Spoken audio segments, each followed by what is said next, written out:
আসসালামু আলাইকুম প্রিয় দর্শক, সবাই কেমন আছেন? আশা করি সবাই ভালো আছেন। আমি আলহামদুলিল্লাহ খুব ভালো আছি। আজকে আমি বানাবো চিকেন ফ্রাই। চিকেন ফ্রাইটা খুবই সহজ এবং ঘরে থাকা উপকরণ দিয়ে আমি আজকে চিকেন ফ্রাই বানাবো। তো চিকেন ফ্রাইয়ের জন্য এখানে আমি 5 পিস মুরগির লেগ পিস নিয়েছি। এখানে আমি ধুয়ে পরিষ্কার করে নিয়েছি। দেখুন মুরগির গায়ে দাগ কেটে নিয়েছি যেন মশলাটা ভিতরে যায়। এখন আমি দিয়ে দেব স্বাদমতো লবণ, দিয়ে দেব 4 টেবিল চামচ লেবুর রস, 1 চা চামচ মরিচের গুঁড়া, 1 চা চামচ ধনিয়ার গুঁড়া, হাফ চা চামচ গরম মশলার গুঁড়া, দিয়ে দিলাম 2 টেবিল চামচ বেসন,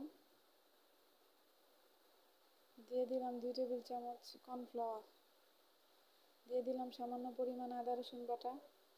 এখন আমি মশলাটা ভালো করে মুরগির মাংসের সাথে মাখিয়ে নেব।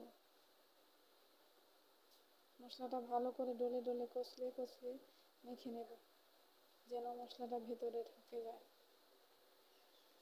বন্ধুরা, আমার ভিডিওটি ভালো লাগলে প্লিজ লাইক করবেন। আমার চ্যানেলে যদি নতুন হয়ে থাকেন আমার চ্যানেলটিকে সাবস্ক্রাইব করে আমার পাশে থাকবেন।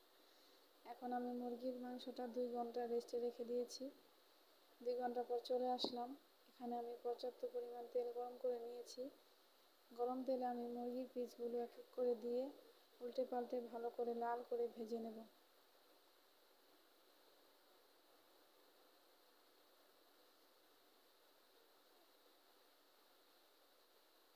এক পাশ হয়ে গেছে, এখন আমি আরেক পাশ উল্টে দিচ্ছি। এক এক করে সবগুলো পিসে আমি ভেজে নেব।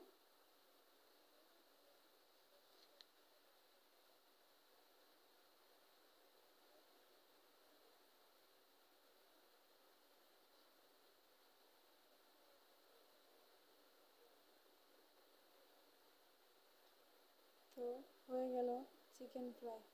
খুব সহজেই ঝটপট বানিয়ে নিলাম চিকেন ফ্রাই। খুবই মজাদার একটি রেসিপি। বন্ধুরা, সবাই ভালো থাকবেন। সবাইকে আল্লাহ হাফেজ। আসসালামু আলাইকুম।